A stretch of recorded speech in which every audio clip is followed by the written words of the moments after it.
রাজ্য রাজনীতিতে নতুন চমক। ভরতপুরের তৃণমূল বিধায়ক হুমায়ুন কবির ঘোষণা করেছেন আগামী 22শে ডিসেম্বর তিনি আনুষ্ঠানিকভাবে নিজস্ব রাজনৈতিক দল গঠন করবেন।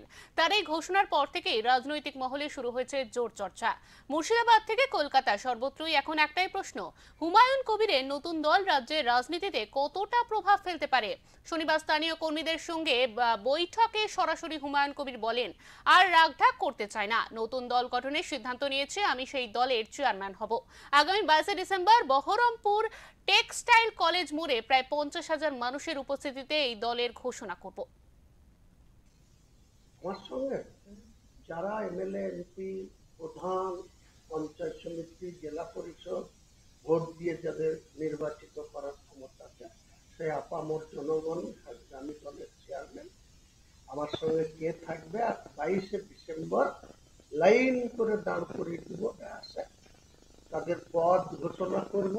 আমি চেয়ারম্যান, এটা আগাম ঘোষণা করে দিলাম আপনাকে। আর আমার সঙ্গে কে জেনারেল সেক্রেটারি, কে সেক্রেটারি, কে সেক্রেটারি মেম্বার, কে ট্রেজারি, সেটা হাওড়ারও লোক থাকবে, উত্তর 24 পরগনারও লোক থাকবে, নদিয়ারও লোক থাকবে, মুর্শিদাবাদেরও থাকবে, মালদারও থাকবে, উত্তর দিনাজপুরের থাকবে, কুচবিহারেরও থাকবে। তাদের সেই বডি 22 তারিখে বহরমপুর টেক্সটাইল মোড়ে 50,000 লোক আপনাকে ঘুরে মাথা দেখাবো, দেখিয়ে আমার বডি ঘোষণা।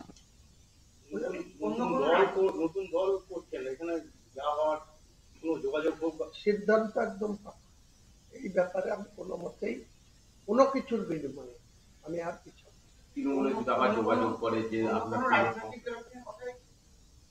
সেটা এখন বলবো না। কথা তো নিশ্চয় হবে। আমি যখন এত বড় যুদ্ধে নামছি, মাঠে খেলা খেলতে গেলে, কোনো ট্রফি জিততে গেলে তো নাইজেরিয়ানদেরকেও নিয়ে আসতে হচ্ছে, অনেকে বেলডাঙ্গায় খেলা খেলে নিয়ে আসে, তেমনি আমাকে তো এত বড় বড় সব পালোয়ান, নীলিমের বিশ্বাস, অপূর্ব সরকার, বিশ্বদেব কর্মকার, আরে আমাদের কি বলে আবুল বাসা, তারপরে ফতেমা বিবি, এদের বিরুদ্ধে লড়তে গেলে তো আমাকে প্লেয়ার আনতেই হবে।